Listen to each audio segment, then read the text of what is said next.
Thank you so much, sir. Thank you for the opportunity to speak today. This is very challenging for me. 8 minutes to finish off the entire presentation, but let me just let me just begin by observing that maritime security cooperation has emerged as a key pillar of India's defense diplomacy and is now a vital component of the India-ASEAN strategic relationship. The collective pursuit of a safe and secure maritime environment has added ballast to the bilateral engagement, and maritime security has come to be regarded as a significant marker in the trajectory of our joint strategic endeavors. It is perhaps fair to mention upfront that much of the cooperation in critical areas of the nautical domain has come against the backdrop of fraught strategic dynamic, which is characterized by an uncertain neighborhood. The underlying context of our maritime cooperation is important because it highlights the contentious nature of maritime security in Southeast Asia and the fact that the narrative of developing maritime synergies has been subject to competing interpretations. To state it plainly, India in the past few years has discovered that maritime security cooperation in Southeast Asia comes at a price. While it does provide substantial economic and security benefits, it also creates some prickly geopolitical dilemmas. This presentation does not dwell on those dilemmas that we are facing. What it seeks to address are certain aspects of nautical security in the region that lead to a better understanding of our relationship. The relevant issues I will cover quickly under the three broad heads: security challenges in Maritime Asia, India's contribution to security in Southeast Asia, and key expectations that India will be expected to fulfill going into the future. The first thing of interest with regard to the India-ASEAN maritime relationship is that Southeast Asia as a maritime theater is no longer considered peripheral to Indian interests. Instead, the region forms an integral part of a broader strategic space that includes India's near seas and the contiguous waters of the Western Pacific. This composite region is often called Maritime Asia, and it's also a key component of the broader Indo-Pacific region, where New Delhi now has significant geopolitical and strategic stakes. While it is traditionally believed that the Indian Ocean and the Pacific face different types of security challenges, it is gradually becoming evident that as far as Maritime Asia goes, what's occurring in the region is a homogenization of security, wherein the two component theaters, which is the Indian Ocean and the Pacific, have been experiencing similar strategic challenges. This, among other things, can be put down to the prevalence of four factors.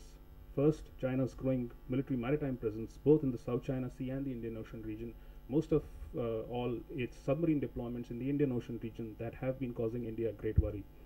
Second, huge investments in maritime infrastructure, not just by China, but broadly all other Indo-Pacific states.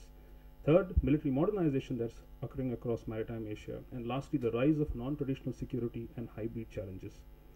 And so the broad point that I'm trying to make is that there is a strategic equalization that is occurring across Maritime Asia, with challenges in the Western theater beginning to resemble those in the East. And yet it is important to acknowledge the fact that this is important to convince many in the security establishment that Maritime Asia needs to be looked at as one single organic whole. For three reasons, the region still appears to be unprepared for wide-ranging security cooperation by an Indian Ocean state.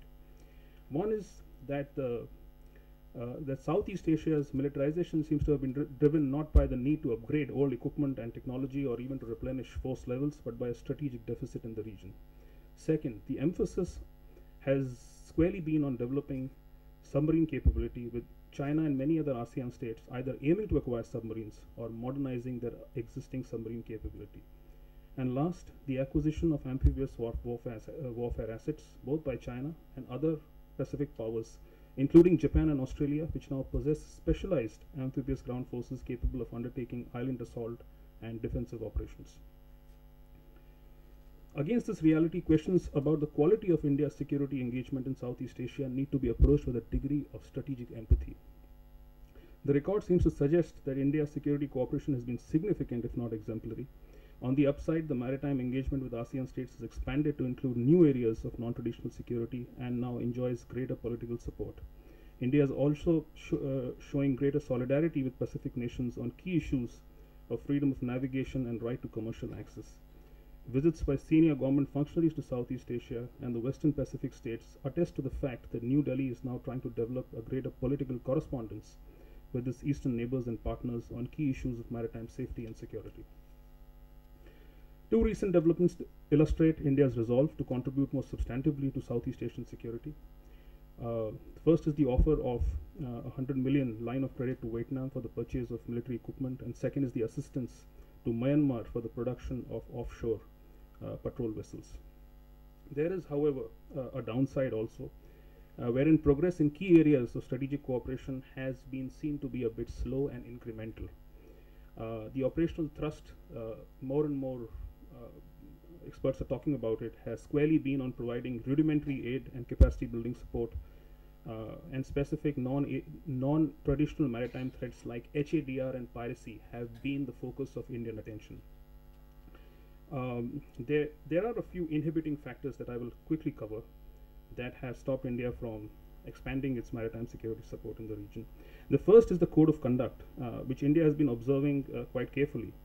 And China's refusal to discuss the code of conduct at the ADMM Plus summit to be held in Malaysia later this year is an indication that Beijing not only remains sensitive to any multilateral discussions on maritime disputes in the South China Sea, but is also unwilling to accept extra-regional interference on the issue of strategic security in the Asia Pacific. Second is reclamation in the South China Sea. China's reclamation of some islands and reefs in the Spratly Seas, particularly the Ferry Cross Island, as well as the Johnson South Reef that you can see here on these slides, have caused great worry in the Asia Pacific region. The fact is that India has been looking at this very carefully, and this refusal to discuss these issues at the ADMM Plus is a sign that that the conditions are still unfavorable for India to take a hard stand on maritime security in the South China Sea. There's also the internal dynamics of ASEAN, wherein it's clear that when it comes to the disputes in the South China Sea, as well as India's participation in security in the region, ASEAN does not come across as one homogeneous entity. There are some states within ASEAN that actually maintain a neutral posture on these issues. And this is a sign that India's greater endeavors to push for a security role in Southeast Asia might not find unanimous favor with ASEAN in going into the future. There's also the issue of maritime economics, where China's economic proposals, which is most of all the maritime Silk Route, have resonated favorably with a lot of states, both within the Indian Ocean region as well as the Pacific, giving the impression that what the region needs is not a model of comprehensive maritime security, but one of maritime development. And this in some ways may have resulted in a slight drawing down of the tempo of the maritime security endeavors. So what are the key expectations from India going into the future? I see my time is short, so quickly cover this. One is that on the non-traditional security front, India will have to do much more than just focus on the areas of SLOC security and HADR, which is really the thrust areas for India. There are other issues, for instance, tackling transnational crime, environmental challenges, overfishing, that need to be looked at much more in much greater detail and depth. India, observers also feel, must consider playing a subtle balancing role in the Pacific. At the moment, the maritime cooperation follows a model of low spectrum engagement.